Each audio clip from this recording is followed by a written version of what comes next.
I didn't say a single word. Not when he insulted my daughter.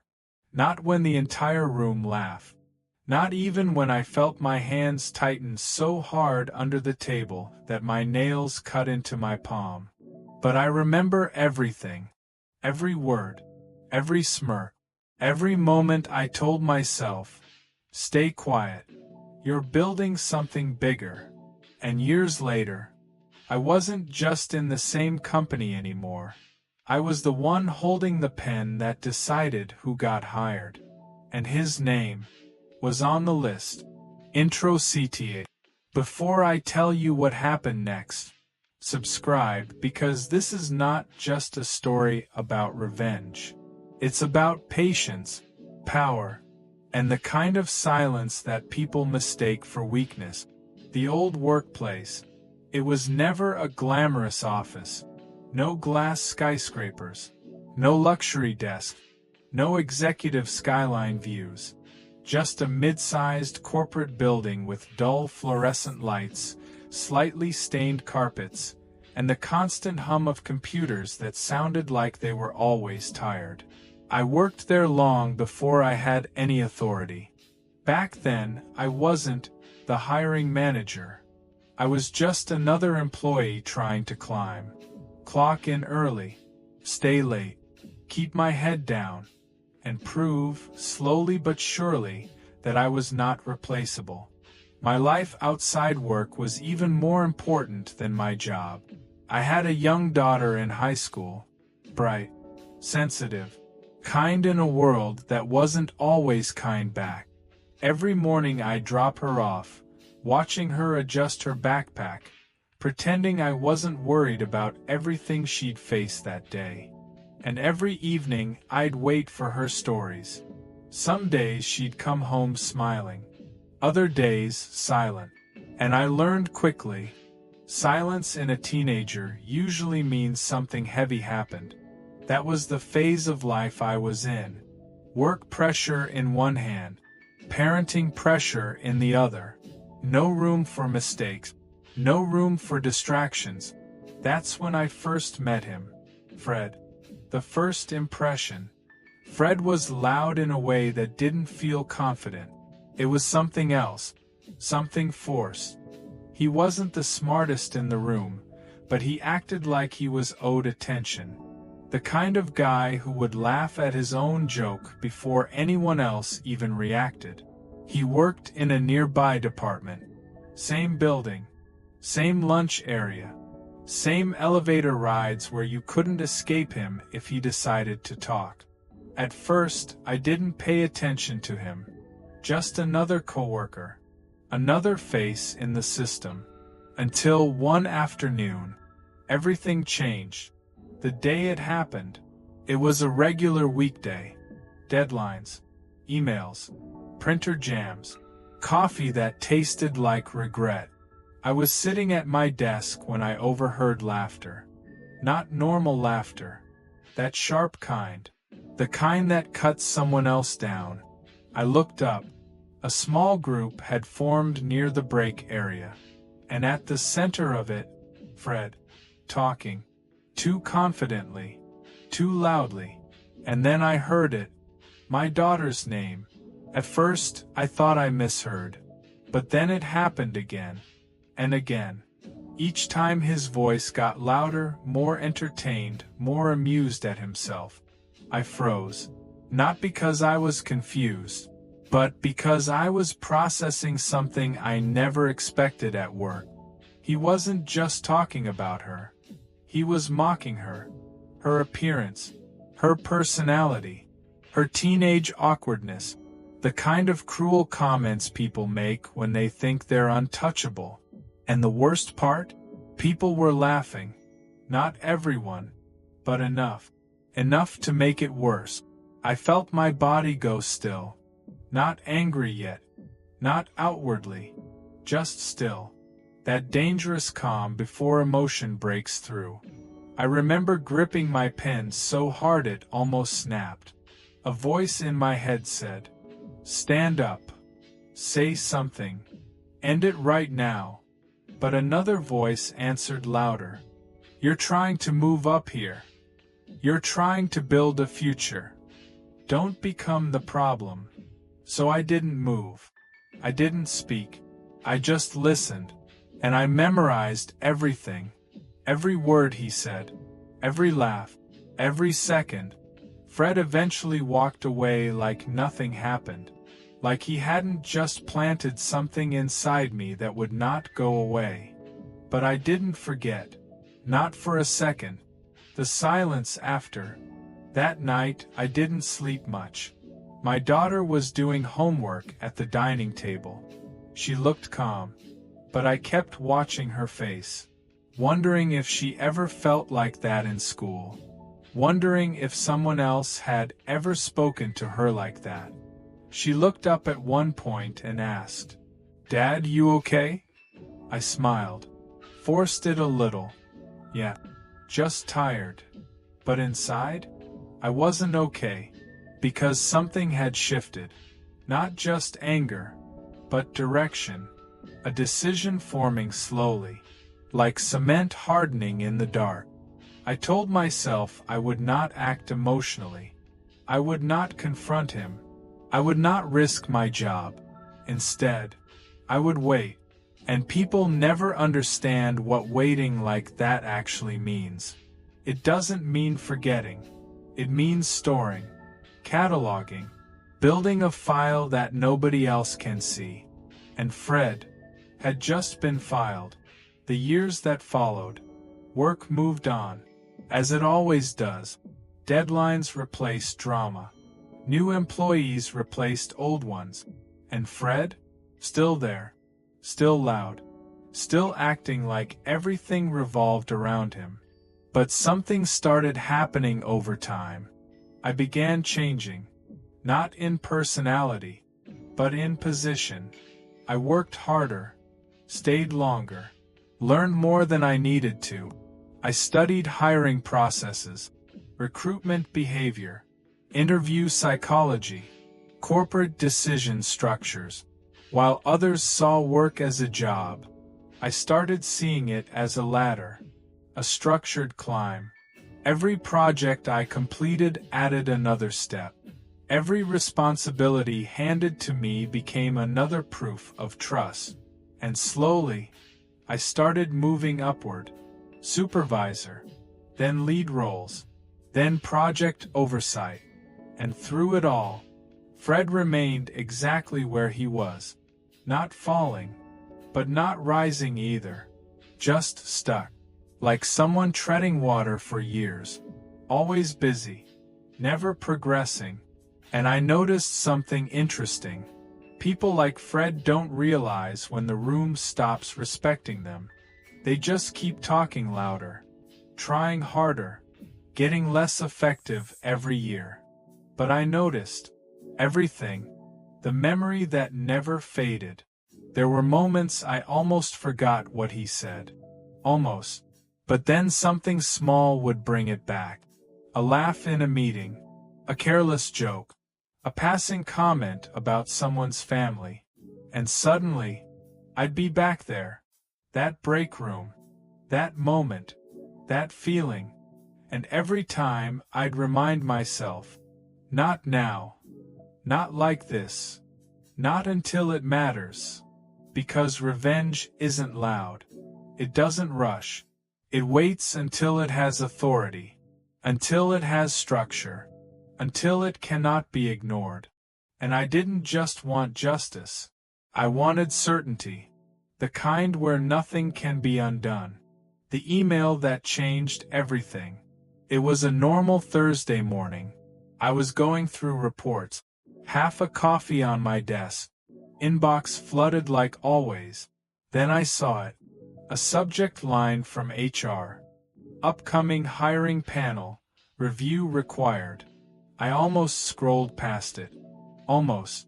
But something made me open it. And that's when I saw it.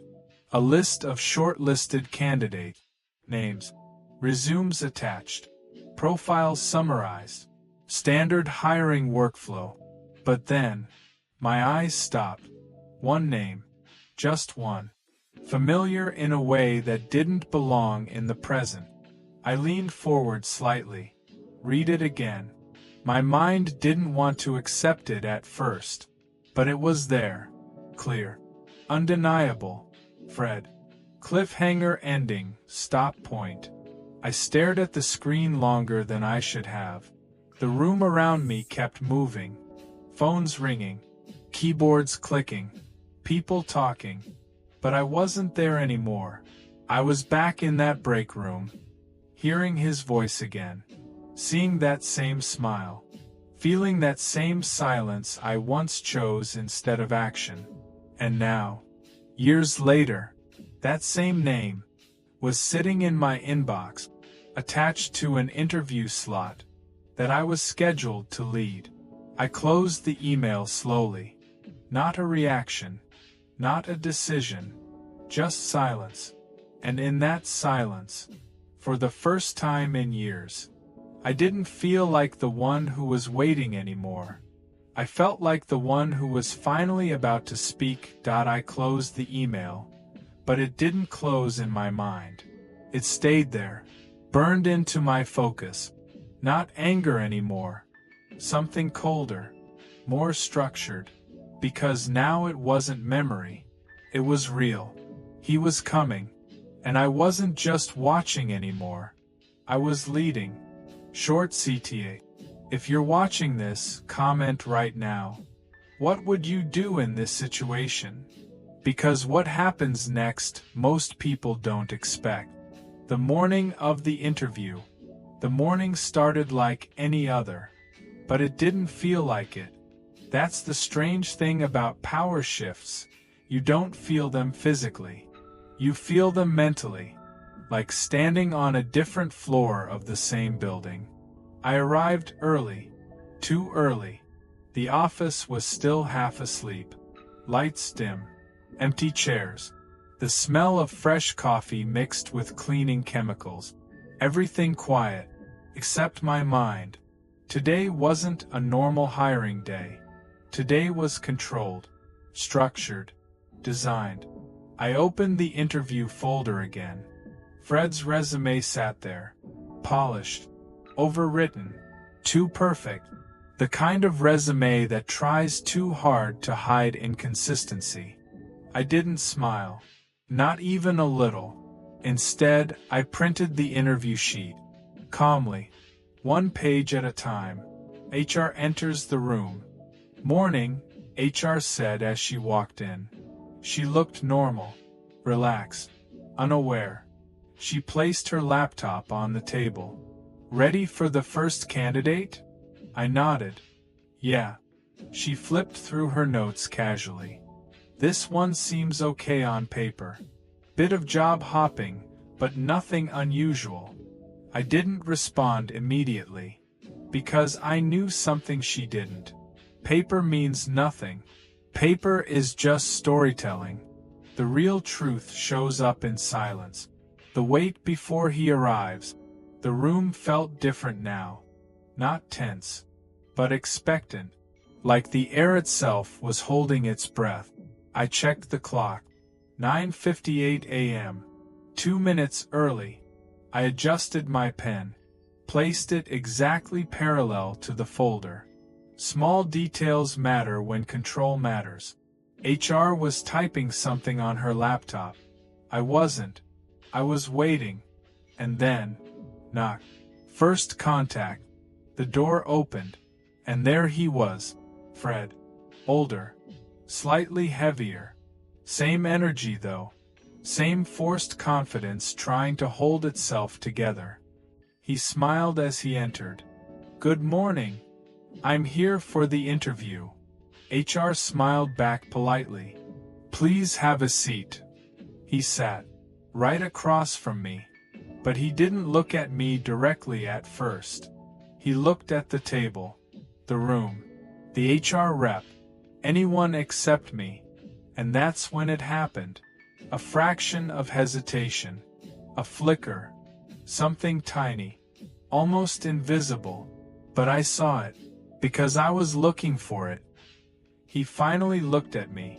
And for a moment, nothing. No recognition. Just professionalism. I nodded slightly. Let's begin. The first questions. False control. HR started.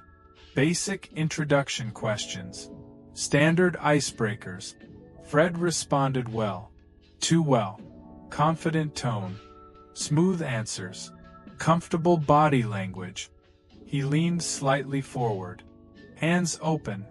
Trying to establish dominance in the room without realizing he already didn't have it. I watched quietly. No interruption. No expression. Just observing. Then I asked the first technical question. Simple. Straightforward. He answered quickly. Too quickly. But correct enough. HR glanced at me, approving. Fred smiled slightly. Like he was settling in. Like he had won the opening round. And that was the mistake. Because I wasn't testing knowledge. I was testing pressure. The shift begins. Second question. Slightly harder. Not impossible. But layered. Fred paused. Longer this time. His eyes moved left. Then right. Thinking. Then he answered. But halfway through his sentence, he corrected himself. Twice. Confidence cracked slightly. HR didn't notice. But I did. I leaned back slightly. And asked the third question. This one wasn't just technical. It required structure. Logic. Sequence. Fred opened his mouth immediately. Then stopped. Just stopped. No answer. Just silence. His smile faded. Not completely, but partially. Like it didn't know whether to stay or leave. He chuckled lightly. Sorry, can you repeat that? I repeated it. Slowly. Clearly. He nodded. But this time, nothing came out. No confidence. No recovery. Just blankness. The silence strategy. Normally, interviewers help candidates, guide them, nudge them forward. But I didn't. I placed my pen down. Soft sound. Click. And I just looked at him. No expression. No reaction. Just stillness. HR noticed the shift. She looked at me briefly, but didn't intervene. The room changed temperature. Fred shifted in his seat. Uncomfortable now. The silence stretched. 5 seconds. 10 seconds. He cleared his throat. Then said quietly, I think the question was about system workflow optimization. Wrong. Not even close. But I nodded slightly. And moved on. No correction. No reassurance. Just transition. The slow unraveling. Next question. Fred hesitated before even hearing the full sentence. That was the first real crack. His confidence wasn't breaking from difficulty. It was breaking from pressure. He tried again. Answer came out messy. Disorganized. Half-formed ideas. He stopped mid-sentence again. Silence returned. This time heavier. More noticeable. HR shifted in her chair. Something was off, but still not clear enough to interrupt. Fred looked at me again. Longer this time. Searching. Trying to read something. Anything. But my face stayed neutral. And that neutrality was louder than anger. Outside interruption. First strange event. Suddenly, Fred's phone vibrated. Once. Then again. He ignored it. But it kept happening. Short bursts. Repeated notifications. His attention broke slightly. He glanced down quickly. Then locked his screen. But his focus was gone now. Fragmented. He tried to recover. But momentum was lost. HR noticed. Everything okay? She asked politely. Fred nodded too quickly. Yes, sorry. But his voice didn't match his body language. Something was slipping. Second event, worse. A second interruption. This time HR's laptop chimed. Email alert. She glanced at it briefly, then frowned, but didn't say anything. Fred noticed her reaction. His eyes narrowed slightly, confusion now creeping in. He leaned forward slightly. What's wrong? HR hesitated. Nothing, just internal notifications. But she didn't sound certain. I watched both of them carefully, because something was changing. Not planned, not expected. Something external was entering the room. Third event, panic starts. Fred's phone vibrated again. Longer this time. Continuous. He picked it up, looked, and froze. For the first time, his confidence disappeared completely. Not cracked, gone.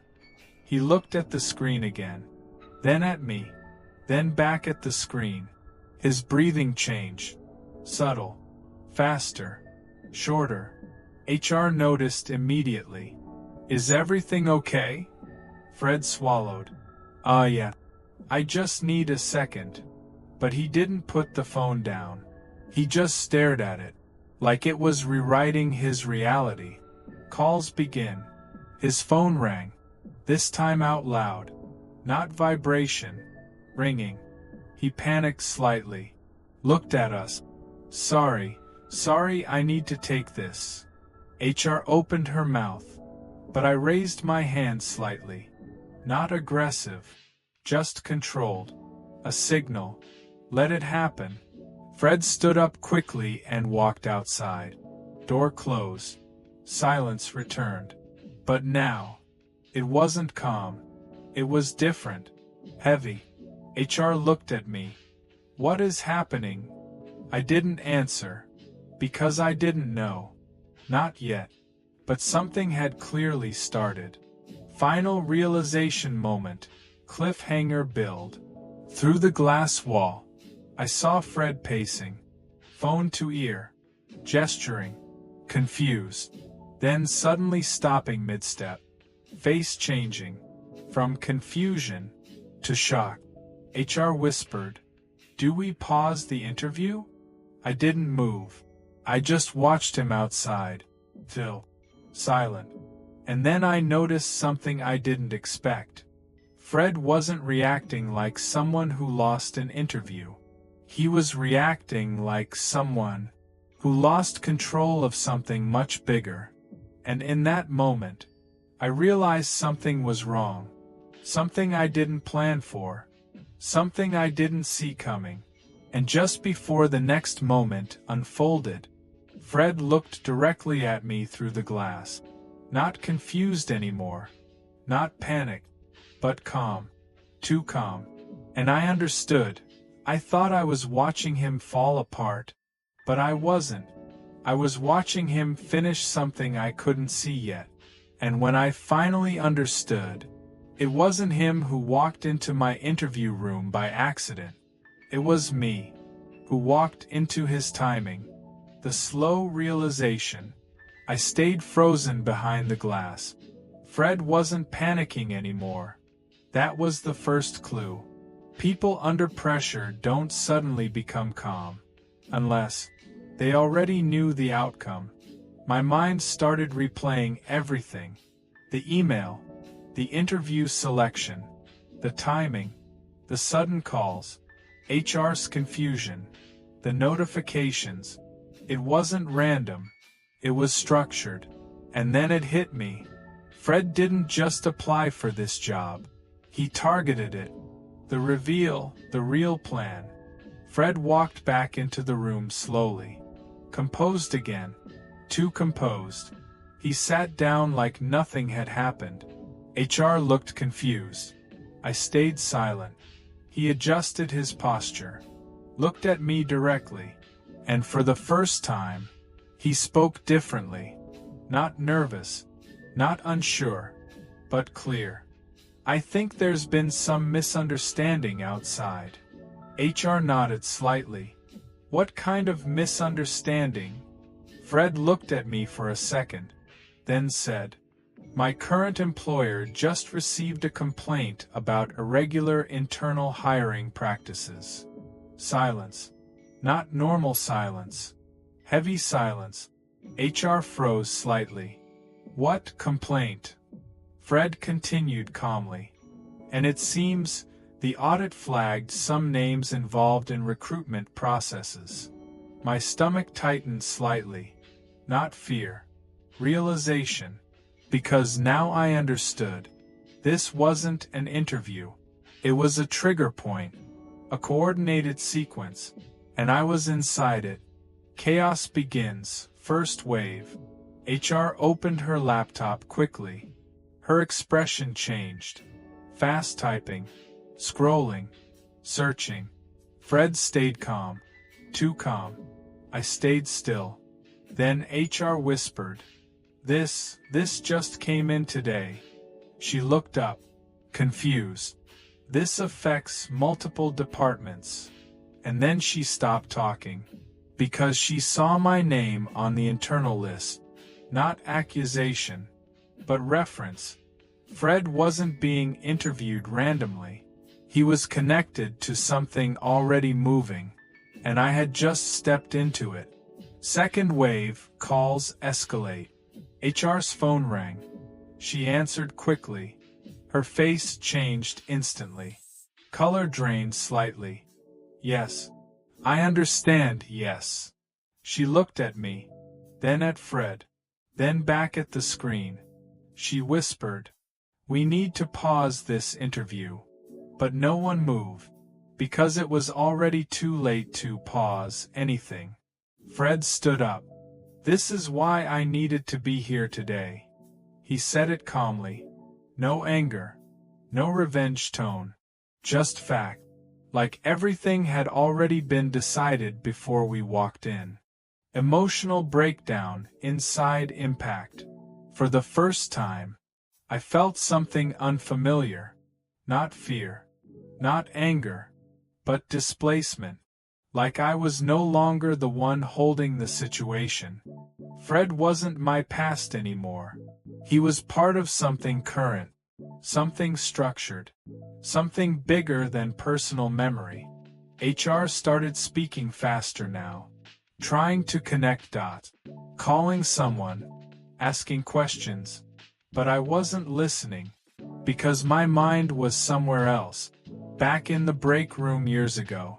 Back when I thought silence meant control. Now I realize. Silence was just delayed consequence. Acceptance phase. Fred sat back down. Calm again. Almost peaceful. He looked at me. Not with hatred. Not with satisfaction. But understanding. Like he knew exactly what I was feeling. And then he said something I didn't expect. I never forgot what happened either. No anger. Just truth. I just didn't react immediately. That line hit differently. Because I realized something uncomfortable.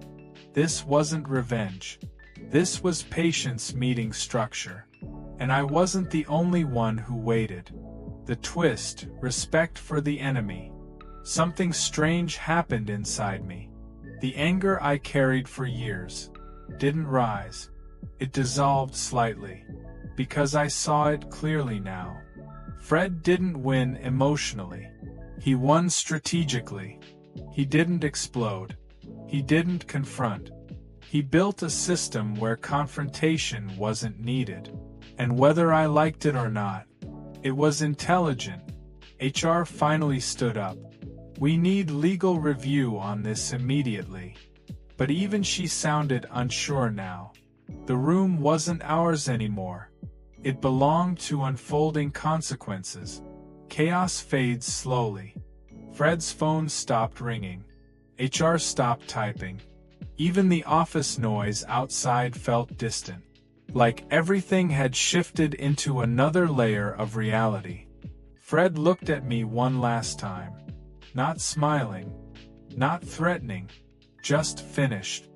"I didn't need revenge," he said quietly. "I just needed timing."